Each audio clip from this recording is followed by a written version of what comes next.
Hello, Mark. I'm Candice. My score number is 30. I'm sophomore at NCUE. I'm going to read Kristen Sung Kim, The Enchanted Music of Sign Language. Interpreter. Piano. P is my favorite musical symbol. It means to play softly. If you're playing a musical instrument and you notice a P in the score, you need to play softer. Two P's, even softer. Full P's, extremely soft. This is my drawing of a pea tree, which demonstrates no matter how many thousands upon thousands of peas there may be, you will never reach complete silence. That's my current definition of silence, a very obscure sound. I'd like to share a little bit about the history of American Sign Language, ASL, plus a bit of my own background. French Sign Language was brought to America during the early 1800s, and as time went by mixed with local signs, it evolved into the language we know today as ASL, so it has a history of about 200 years. I was born deaf, and I was taught to believe that sounds wasn't a part of my life, and I believed it to be true. Yet I realize now that that wasn't the case at all. Sound was very much a part of my life, really, on my mind every day. As a deaf person living in a world of sound, it's as if I was living in a foreign country, blindly follow its rules, customs, behaviors, and norms without even questioning them. So how is it that I understand sound? Well, I watch how people behave in response to sound. You people are like my loudspeakers and amplify sound. I learn and mirror that behavior. At the same time, I've learned that I create sounds, and I've seen how people respond to me. This I have learned, for example, don't slam the door, don't make too much noise while you're eating from the potato chip bag, laughter, don't burp when you're eating, make sure you don't scratch your utensils on the plant. All of these things I turn sound etiquette. Maybe I think about sound etiquette more than the average hearing person does. I'm hyper vigilant around sound, and I'm always ready in eager, nervous anticipation around sound about what's to come next.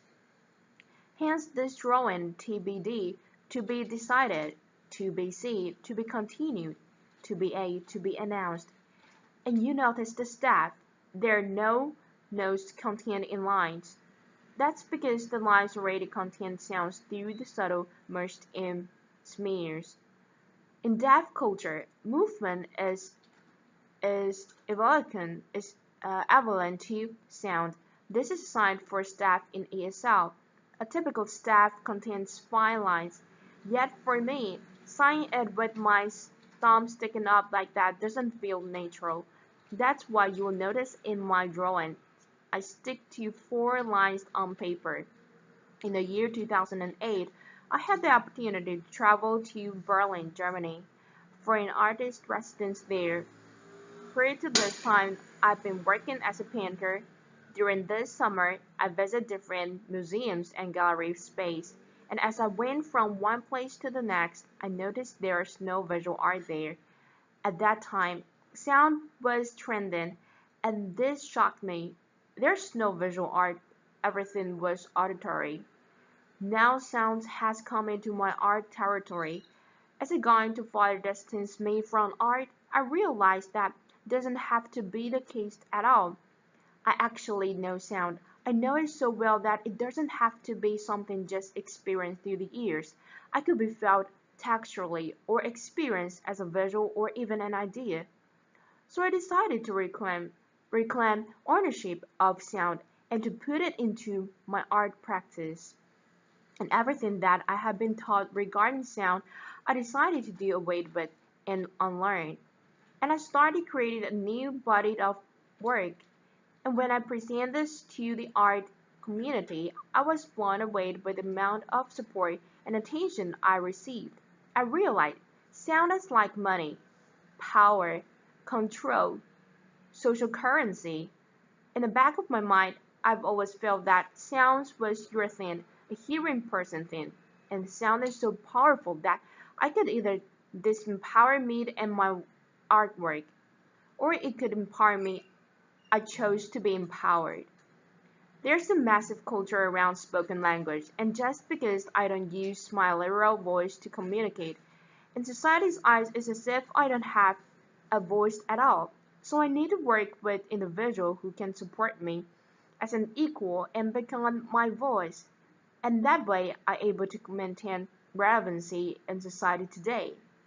So at school, I work in institutions. I work many different ASL interpreters, and their voice becomes my voice and identity. They help me to be heard, and their voice hold value and currency. Ironically, by borrowing out their voice, I'm able to maintain a temporary form of currency, kind of like taking out a loan with a very high interest rate. If I don't continue this practice, I feel that I could just fade off into oblivion and not maintain any form of social currency. So with sounds as my new art medium, I evolved into the world of music, and I was surprised to see the similarities between music and ASL. For example, a musical note cannot be fully captured and expressed on paper, and it only holds true for a concept in ASL. They're both highly spectral and highly inflected, meaning that subtle changes can affect the entire meaning of both signs and sounds. I like to share with you the piano metaphor to have you have a better understanding of how ASL works. So envision a piano. ASL is broken down into many different grammatical parameters. If you assign different parameters to each finger as you play the piano, such as facial expression, body movement, speed, hand shape, and so on, and as you play the piano, English is a linear language, as if one key is being pressed at a time. However, ASL is more like a chord. All 10 fingers need to come down simultaneously to express a clear concept of idea in ASL. If just one of those keys were to change the chord, it would create a completely different meaning. The same applies to music in regards to pitch, tone, and value. In ASL, by playing around with these different grammatical parameters, you can express different ideas. For example, take the sign to look at. This is the sign to look at. I'm looking at you, staring at you. Laughter, laughter. Oh, busted. Laughter. Uh-oh. What are you looking at? Oops, stop. Laughter. I then started thinking, what if I was to look at ASL through the musical lens? If I was to create a sign and repeat it over and over, it could become like a piece of visual music. For example, this is the sign for day. As the sun rises and sets, this is all day. If I was to repeat it and slow it down visually, it looks like a piece of art. All day. I feel the same holds true for all night. All night. This is all night. Presented in a drawing. And this got me to thinking about 3 different kinds of nights. Last night, overnight, besides all night long. Laughter. I feel like the third one has a lot more musicality than the other 2. Laughter. This represents how time is expressed in SL and how the distance from your body can express the change in time. For example, one edge is one hand, 2 edge is 2 hands. Present tense happens closest and in front of the body. Future is in front of the body and the past is to your back. So the first example is a long time ago, then past, used to, and the last one, which is my favorite, with a very romantic and dramatic notion to it. Once upon a time. Laughter. Common time is a musical term with a specific time signature of 4 beats per measure. Yet when I see the word common time, what automatically comes to mind for me is at the same time.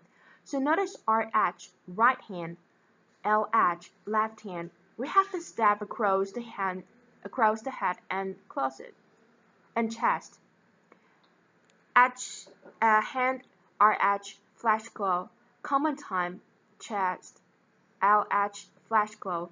I'm going. I'm now going to demonstrate a hand shape called the flash glow.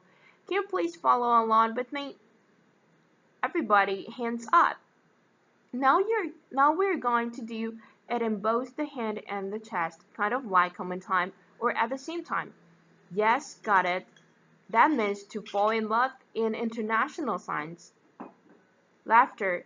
International sign, as a note, is a visual tool to help communicate across cultures and sign language around the world. The second one I'd like to demonstrate is this. Please follow along with me again. And now this. This is colonization in ASL. Laughter. Now the third. Please follow along again. And again, this is enlightenment in ASL.